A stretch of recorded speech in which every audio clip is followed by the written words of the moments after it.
नमस्कार दोस्तों, स्वागत है आपका स्टडी फॉर सिविल सर्विसेज में। वीडियो को पूरा देखिए। कोई भी आपका फीडबैक है, कोई सजेशन है, तुरंत वीडियो में कमेंट करके जरूर बताइए। अच्छा लगे तो वीडियो लाइक जरूर कर लीजिए और ऐसे वीडियो लगातार फ्री में पाने के लिए चैनल को तुरंत सब्सक्राइब कर लीजिए और बेल आइकन को जरूर टैप कर लीजिए ताकि आगे भी सारे वीडियो आपको मिलते रहे। यूट्यूब में फॉलो करते हैं तो प्लीज ये वाला फ्री टेलीग्राम चैनल जरूर ज्वाइन कर लीजिएगा। सारे नोटिफिकेशन, सारे अपडेट यहीं पे आते हैं, ध्यान रखिएगा। स्टडी फॉर सिविल सर्विसेज का कोई भी पेड ग्रुप अगर आपको ज्वाइन करना है तो सिर्फ 856480560606097523864455 यही नंबर है हमारे, सिर्फ जहां पे कॉल या व्हाट्सएप कर सकते हैं। इंस्टाग्राम पे हमारा पेज जरूर फॉलो कर लीजिएगा, studyforcivil.services है। ट्विटर पे हमको जरूर फॉलो कर लीजिएगा, @studyforcivils है। सारे क्वेश्चन अटेम्प्ट करिए और स्कोर अपना तुरंत कमेंट करके बताइए। दोस्तों नमस्कार, स्टडी फॉर सिविल सर्विसेज में आप सभी का स्वागत है। यूपीपीएससी प्रीलिम्स एग्जामिनेशन 2025 इसकी पेड क्विज हम लोग देख रहे हैं। कई सारे वीडियोस कंप्लीट हो चुके हैं, आपने अब तक नहीं देखे हैं तो फॉलो कीजिएगा। काफी इंपॉर्टेंट और एक्सपेक्टेड क्वेश्चंस हैं आपके एग्जामिनेशन के लिए, ठीक है। दोनों ही भाषा, हिंदी और इंग्लिश में क्वेश्चंस और आंसर्स हैं। जहां पे एक्सप्लेनेशन की जरूरत है आपको बताया जाता है, ठीक है। स्टार्ट करेंगे हम आज का वीडियो आज के फर्स्ट क्वेश्चन के साथ। पूछा गया हमसे कौन सा देश विश्व पैरा एथलेटिक्स चैंपियनशिप 2025 की मेजबानी करेगा। तो ये जो है आयोजित होगा न्यू दिल्ली में अराउंड ये सितंबर अक्टूबर 2025 में। इंडिया को चुनेंगे, ऑप्शन बी, ठीक है, न्यू दिल्ली। नेक्स्ट, हाल ही में किस भारतीय शिक्षाविद को भूटान का शाही सम्मान दिया गया है। तो भूटान के 117वें नेशनल डे सेलिब्रेशन के अवसर पे दिसंबर 2024 में भारत की तरफ से अरुण कपूर, है ना, इनको ये अवार्ड दिया गया। वहां पे रेड स्कार्फ, है ना, ये दिया जाता है, तो इससे सम्मानित किया गया था, ठीक है। और एक टाइटल भी दी जाती है दाशो, हो सके तो इसको ध्यान रखेंगे। भारत में जैव विज्ञान आंदोलन के लिए हाल ही में किसको जमशेद जी टाटा पुरस्कार दिया गया है। बायोकॉन कंपनी जो है इसकी चेयरपर्सन है किरण मजूमदार शॉ, इनको ये पुरस्कार दिया गया था, ठीक है। हाल ही में किस भारतीय मंदिर ने सुरक्षा प्रबंधन में उत्कृष्टता के लिए ब्रिटिश सेफ्टी काउंसिल के द्वारा प्रतिष्ठित स्वॉर्ड ऑफ ऑनर पुरस्कार जीता है, ठीक है। ये भी दिसंबर 2024 की न्यूज है। ऑप्शंस देखेंगे हम एक बार। इसमें जो है newly inaugurated Ayodhya Ram temple, ठीक है, इसको ये पुरस्कार मिला था। हाल ही में राष्ट्रीय पंचायत पुरस्कार 2024 में उत्तर प्रदेश के किस जिले के मिलक अमावती गांव को कार्बन न्यूट्रल विशेष पंचायत पुरस्कार मिला है, ठीक है। तो आपका जो है वेस्टर्न यूपी का डिस्ट्रिक्ट है मुरादाबाद का, ठीक है, इसको मिला है और ए को चुनेंगे। कुछ एडिशनल इन्फॉर्मेशन यहाँ पे है, इसको देख लीजिए।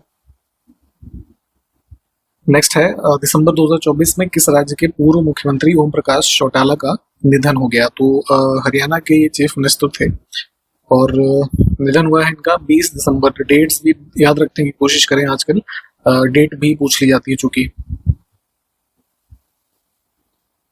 नेक्स्ट है हाल ही में प्रकाशित पुस्तक bring it on the incredible story of my life किसने लिखी है। तो फॉर्मर ये चैंपियन रही थी पैरा ओलंपिक्स में, पैरा ओलंपिक प्लेयर हैं दीपा मलिक, इनकी जो है पुस्तक है। भारत में विश्व आर्थिक मंच के द्वारा जारी की गई travel and tourism development index 2024 में कुल 119 देशों में से कौन सा स्थान प्राप्त किया है। तो ये ध्यान रखिएगा पहले कि ये रैंकिंग जो है कौन रिलीज कर रहा है, ठीक है। तो वर्ल्ड इकोनॉमिक फोरम। ऑप्शंस एक बार देखेंगे। 119 देशों में से जो है हमारी रैंकिंग इस बार की है 39th, सी ऑप्शन। इससे पहले जो प्रीवियस रैंकिंग थी 2021 की, उसमें इंडिया था 54th। तो जैसे रिपोर्ट वगैरह में क्या देखा गया आजकल खास करके यूपीपीसीएस में कि मतलब जो इमीडिएट रिपोर्ट है उसकी रैंकिंग वगैरह या जो भी अन्य फैक्ट है वो तो पूछते ही हैं, उससे एक या दो रैंकिंग जो पहले आई है वो भी पूछी जाती है। तो इसीलिए कम से कम उस चीज को भी साथ के साथ पढ़ते चले। हाल ही में प्रकाशित एक और पुस्तक है द जज अनयील्डिंग जज, है ना, life and legacy of justice A.N. Grover, इसको किसने लिखा है। तो ग्रैंड डॉटर हैं ये जस्टिस A.N. ग्रोवर की, गौरी ग्रोवर, है ना। ऑप्शन ए करेक्ट हो जाएगा। आप जरा हमको ये बताइएगा कि किस कोर्ट के जज रहे थे ये, ठीक है। हाल ही में किसको एशिया पैसिफिक वैस्कुलर सोसाइटी ने मरणोपरांत लाइफ टाइम अचीवमेंट अवार्ड दिया है। एक रिलीजियस काइंड ऑफ समूह है जगत गुरु कृपाल परिषद, है ना, तो उससे एसोसिएटेड थी डॉक्टर विशाखा त्रिपाठी, इनको ये पुरस्कार दिया गया है। नेक्स्ट है खगोलीय दूरदर्शी से बना हुआ अंतिम प्रतिबिंब किस प्रकार होता है। तो जो एस्ट्रोनॉमिकल टेलीस्कोप जो खगोलीय गतिविधियों को देखने वगैरह के लिए यूज किया जाता है, तो उसमें जो कह सकते हैं कि फाइनल इमेज जो देखी जाती है वो आभासी और इन्वर्टेड और कह सकते हैं मैग्नीफाइड, है ना। ये 3 टर्म हम यूज कर सकते हैं। ऑप्शन डी, ठीक है। इसका ना वो देख लीजिएगा आप जरा, यहाँ पे बना के दिखा पाना थोड़ा संभव नहीं है। लेंस और जिस प्रकार से रेज क्रॉस करके फाइनल इमेज बनता है उसको देखिएगा प्लीज। इसमें देखें कौन सा कथन सही सुमेलित है, बहुत ध्यान से देखा करिए। अभी हाल ही में आपका आरओ एआरओ री एग्जामिनेशन हुआ है आयोग के द्वारा, उसमें ये देखा गया मैक्सिमम क्वेश्चन में उन्होंने ये पूछा कि क्या सही नहीं है। अब स्टूडेंट इसी में कंफ्यूज हुए बहुत सारे, आपको उत्तर आ रहा है और ऑप्शंस इस तरीके से सेट किए जाते हैं कि आपको जो, अगर आप उस क्वेश्चन को सही मानेंगे तो वो भी विकल्प में मिलेगा। तो ऐसे अभी देखने में बहुत सारे बच्चे आए कि जिनके आते हुए प्रश्न उनसे गलत हुए हैं। तो इस चीज को प्लीज ध्यान में रखा करिए। आयोग एक चीज ये अच्छी करता है कि उस स्टेटमेंट में जहां पे लिखा होगा कि नहीं है तो इस नहीं वर्ड को हाईलाइट करता है। तो आप लोग अगर इस चीज को भी देखें तो जब आप क्वेश्चन को पढ़ते हैं उसी समय आप अपने से यहाँ पे पेन से अंडरलाइन भी कर लेंगे तो आंसर टिक करते समय आपको थोड़ा वो ध्यान में रहेगा, इससे आप बच जाएंगे इस सिली मिस्टेक को करने से, ठीक है। तो उसी में यहाँ पे फिलहाल हमें बताना है सही। तो कुछ व्यवस्थाएं जो ब्रिटिश काल में स्टार्ट की गई किस गवर्नर जनरल या वायसराय के समय में, है ना।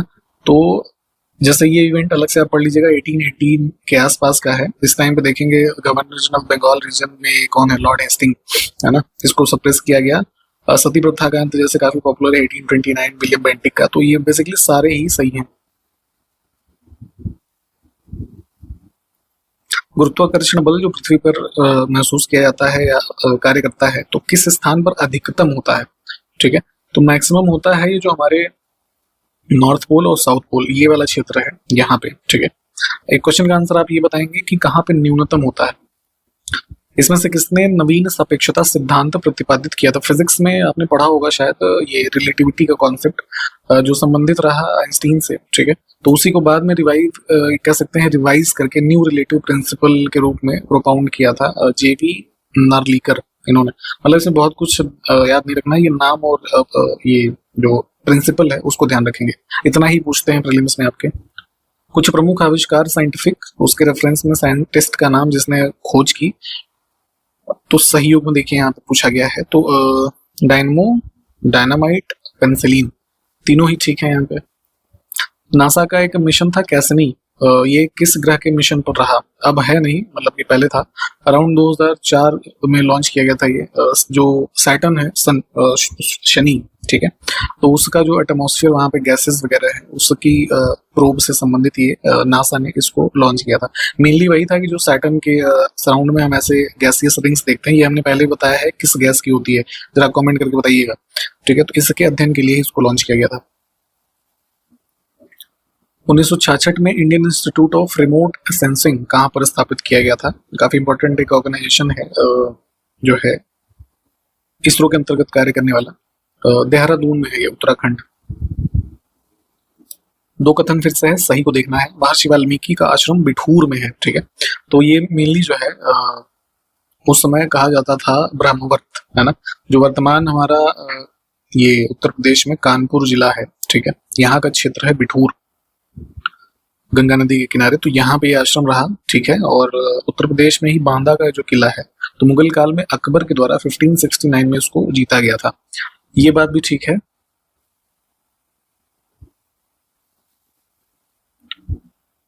इसमें देखें चिश्ती संप्रदाय के संतों को कालक्रमानुसार लगाना है। इसमें अजमेर रीजन में ख्वाजा मोइनुद्दीन चिश्ती, जिनको गरीब नवाज के नाम से भी जाना जाता है, तो इन्होंने एक तरीके से इस ऑर्डर की स्थापना की। तो इनके आगे चल करके बहुत सारे शिष्य हुए, ठीक है। तो अब इनको क्रम से अगर हम लगाने की बात करें तो ये सब क्रम से ही लिखे हुए हैं।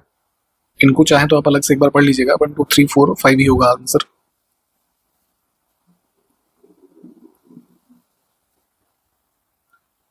फिर से चिश्ती संप्रदाय के संबंध में कि जो सूफी संत हुए, अभी जैसे हमने ऊपर सबके नाम पढ़े, तो इनके संदर्भ में कौन सा कथन सही है।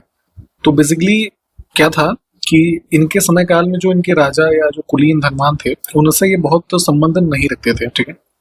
अपने ही चीजों में, अपने ही कार्यों में व्यस्त रहने का प्रयास इनका रहा और धन एवं शक्ति से घृणा करते थे तथा धनवान को तुच्छ समझते थे। तो ये बात दोनों ही जो है वो ठीक है इनके बारे में, जो चिश्ती संप्रदाय के संत हुए। इसमें से कौन कादरी संप्रदाय से संबंधित है? देखिए, जैसे अभी हमने सूफी की बात की, तो वैसे ही कादरी सिलसिला इसी समय काल में, मुगल काल में भी देखेंगे। पंजाब का जो भी वर्तमान क्षेत्र है, यहाँ पे फाउंड किया गया एक बगदाद का ये थे शेख अब्दुल कादिर गिलानी। ठीक है, ये जो डी ऑप्शन थर्ड में नाम लिखा हुआ है। ठीक है, तो इनके शिष्य रहे एक तरीके से दारा शिकोह, शेख मोहम्मद अल हुसैनी। इनके 4 पुत्र थे, बहुत फेमस थे वो। शेख नियामतुल्लाह करके था एक, मखदूम जो है, मियाँ मीर, ये नाम शायद आपने सुना हो। तो ये थोड़ा ना, अगर आप चाहें तो आप डिटेल में इसको पढ़ेंगे। फिलहाल इस क्वेश्चन में तीनों ही जो है वो ठीक है।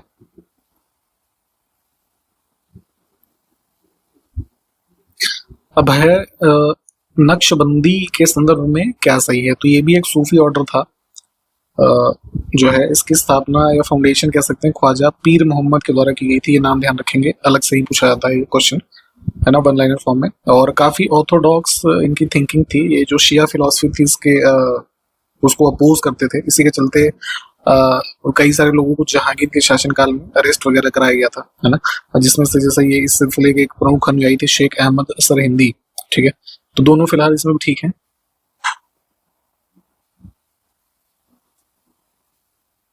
सूफी सिलसिलों के भारत आने का सही क्रम, तो अभी हमने सबके क्वेश्चंस देख लिए, सब क्रम सही लिखे हुए हैं, 1 2 3 4। देखिए, यहाँ पे जो भी क्वेश्चंस हम देखते हैं, आपसे रिक्वेस्ट है, हमारे पास पर्टिकुलर वीडियो में उतना समय नहीं होता कि हर चीज को एक्सप्लेन किया जाए। ठीक है, तो ये आपकी रिस्पॉन्सिबिलिटी है कि आप, जैसे सपोज हम यहाँ पे सूफी ऑर्डर्स पढ़ रहे हैं, तो आप इस वीडियो को देखने के बाद इस सूफी ऑर्डर का टॉपिक पढ़ लें। ठीक है, तो ये फिर लंबे समय तक आपको फिर याद रहेगा। अब देखिए, 2 कथन हमारे पास है, सही को फिर से पूछा गया है उत्तर प्रदेश के संबंध में। थोड़ा सा इसमें करेक्शन करेंगे। फर्स्ट स्टेटमेंट में इसमें होना चाहिए था कि 2011 के सेंसस के अनुसार, क्योंकि अभी नया सेंसस हुआ नहीं है। आपके भी एग्जाम में क्वेश्चन इसी से आएगा। अभी 2025 के प्रीलिम्स में भी, अभी जो लास्ट जैसे आरओ का एग्जाम हुआ, उसमें भी 2011 के सेंसस पे ही कई सारे प्रश्न पूछे गए। तो इसमें क्या था कि उत्तर प्रदेश की साक्षरता दर जो थी 2011 के आंकड़ों के अनुसार, वो थी 67.68%, है ना, ग्रॉस। इसमें अगर इसको बाइफरकेट करें तो 77.28% थी मेल लिटरेसी रेट, और फीमेल जो थी 57.18 के आसपास थी। और दूसरा स्टेटमेंट है, भारत, तो ये उत्तर प्रदेश में यूरेनियम जो न्यूक्लियर फ्यूल हमारा एक तरीके से है, ये कहाँ पे पाया जाता है, किस जिले में? तो ये ललितपुर में। ये भी एक इंपॉर्टेंट फैक्ट है, इसको ध्यान रखना है। तो दोनों कथन हमारे ठीक हैं। 2 कथन फिर से कौन सा सही है? उत्तर प्रदेश की प्रमुख वाणिज्यिक फसल गन्ना है ना, प्रोडक्शन काफी अच्छा होता है वेस्ट यूपी में खास करके। ठीक है स्टेटमेंट। और निचली गंगा नहर का उद्गम नरौरा से होता है। नरौरा कहाँ पे है? बुलंदशहर में, है ना, तो ये बात भी ठीक है।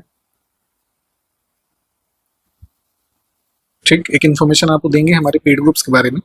स्टडी मटेरियल के जितने भी हमारे ग्रुप्स हैं अभी चल रहे हैं, आपके लिए अवेलेबल हैं। अभी भी आप चाहें तो जो 2-2.5 महीने का समय है, इन चीज़ों को कंप्लीट करके बिल्कुल अपना सिलेक्शन आप इंश्योर कर सकते हैं।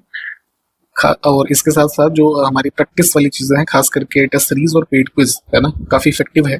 प्रैक्टिस बहुत जरूरी है। आप पढ़ भी लेंगे और प्रैक्टिस नहीं करेंगे तो कोई उसका मतलब नहीं रह जाएगा। तो इसलिए इन सब की जानकारी अगर आपको एडमिशन लेना है बहुत ही नॉमिनल कॉस्ट में, तो हमारे 3 मोबाइल नंबर हैं इस वीडियो के डिस्क्रिप्शन बॉक्स में। इसके साथ साथ वीडियो का जो इंट्रोडक्शन पार्ट है वहां पे भी बताए जाएंगे, उस पर कॉल या व्हाट्सएप करके आप एडमिशन ले सकते हैं। अभी भी पूरा समय है, आप चाहें तो बिल्कुल स्टार्टिंग से सिलेक्शन तक की तैयारी आप कर सकते हैं हमारे इन ग्रुप्स में।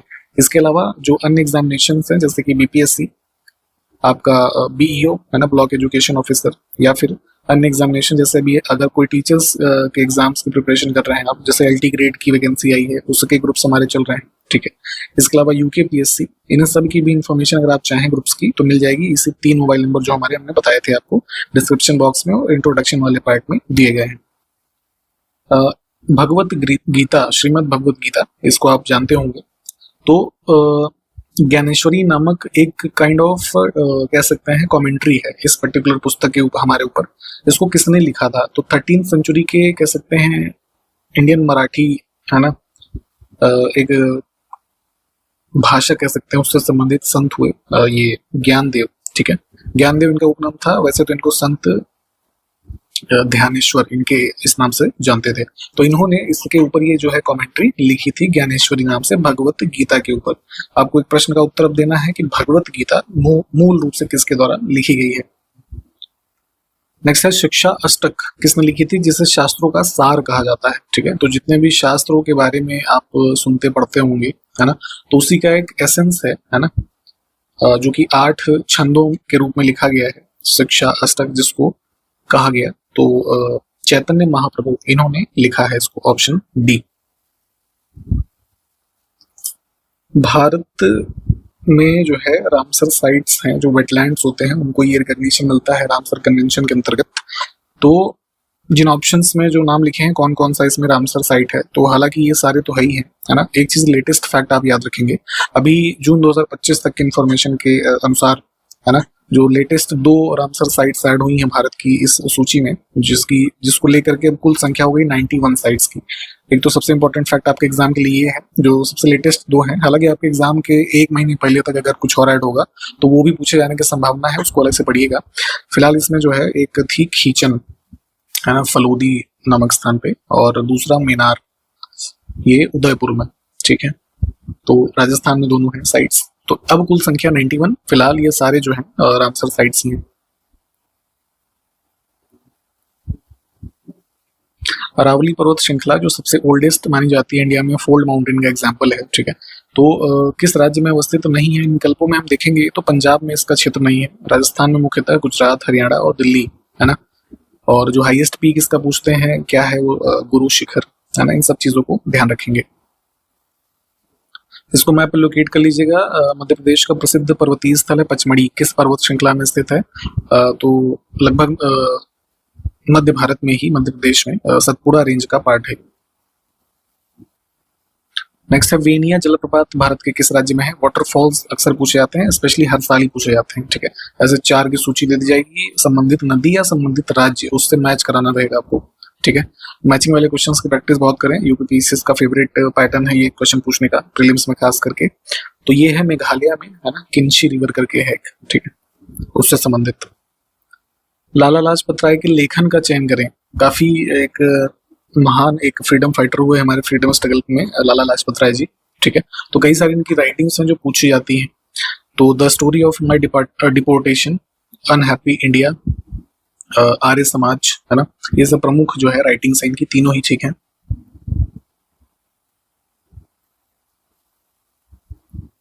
इसमें से जो पक्षी अभ्यारण्य यहाँ पे लिखे हैं कौन से उत्तर प्रदेश में स्थित हैं, बहुत ध्यान से देखा करिए। पटना पक्षी अभ्यारण्य एटा जिले में है, ठीक है। जयप्रकाश नारायण पक्षी अभ्यारण्य, जिसको सुरहाताल भी कहा जाता है, ये संबंधित है बलिया से। चित्रकुंडी जो है ये तमिलनाडु में है ना। तो 1 और 2 उत्तर हो जाएगा।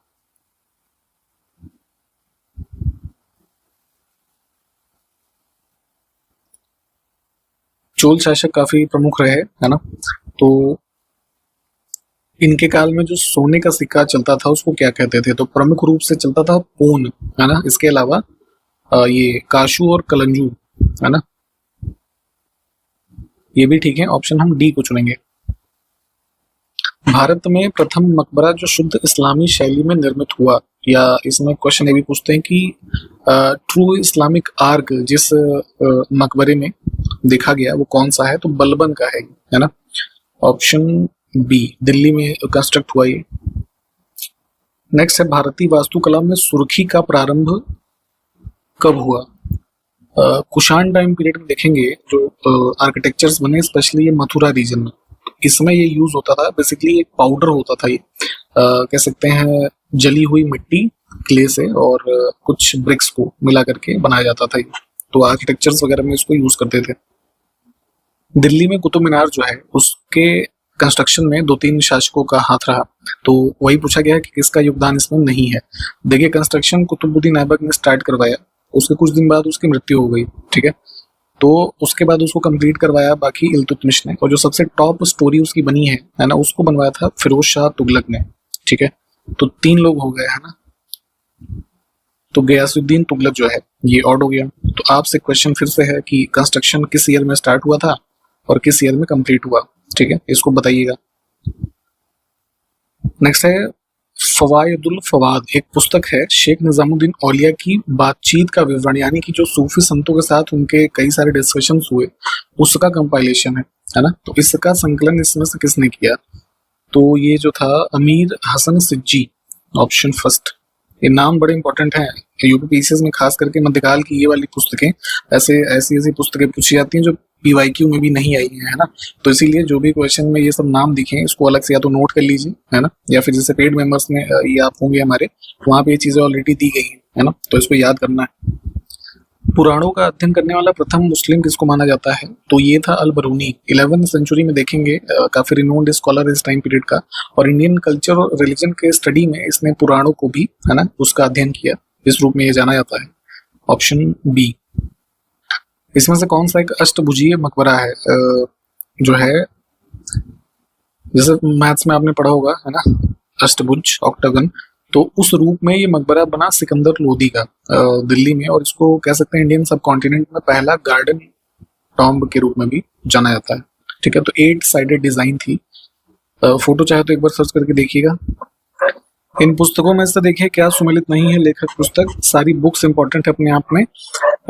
तुगलक नामा जो है, तुगलक के ऊपर पुस्तक लिखी गई थी अराउंड 1320 जो है अमीर खुसरो के द्वारा।